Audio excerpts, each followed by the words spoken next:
Makanya saya pernah menyampaikan satu materi tentang zina di satu masjid. Saya sampaikan bagaimana sih kedudukan zina yang hari ini dianggap biasa. Nah, selesai, saya jalan ke mobil, ada bapak-bapak nabirin saya. Saya sudah deg-degan ketika bapak itu ngomong, saya boleh minta waktunya 10 menit Ustaz. Aduh, saya khawatir, jangan-jangan konsultasi beliau sebagaimana kajian yang baru kita bahas. Dan betul, Bu. Ustaz, saya mau tanya, saya dulu pernah khilaf Ustaz sama istri saya. Istrinya ini Ustaz, ada istrinya pakai cadar, tapi tidak ikut nimbrung. Beliau mengatakan, dulu saya pernah khilaf dengan istri saya Ustaz.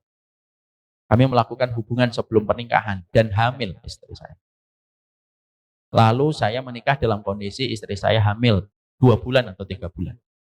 Dan ternyata ketika lahir, anak saya yang pertama perempuan.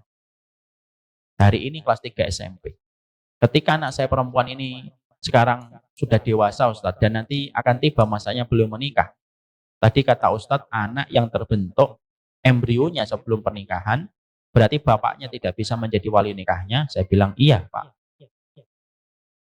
Status saya bagaimana Ustadz? Saya sudah tobat Ustadz. Istri saya juga sudah tobat.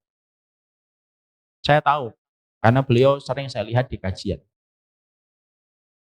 Saya lalu berkata, maaf Pak, kalau syariat ini milik saya, ya mungkin saya bisa ubah untuk Bapak. Tapi syariat ini miliknya Allah.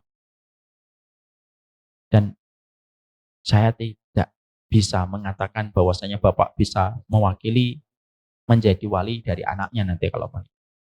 Nangis, Bu. Saya sudah tobat, Ustaz. Betul, Pak. Tapi tobat dari zina itu konsekuensi hukumnya tetap harus dijalani.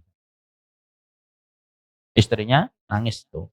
Saya ngeliat istrinya langsung nyapa harus pergi ke kamar mandi.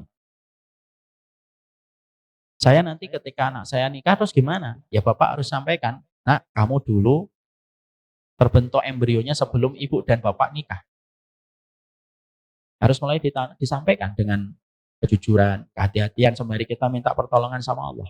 Lalu setelah saya menyampaikan itu, saya peluk beliau lama sekali, saya doakan gitu. Lalu pada saat itulah beliau lalu berkomentar. Komentarnya apa itu? Kalau saya tahu ternyata zina sedemikian berat dan sedemikian panjang konsekuensinya, Ustadz, saya pasti akan berpikir 1000 kali sebelum berzina. Ya Allah, kenapa ilmu ini terlambat saya pelajari?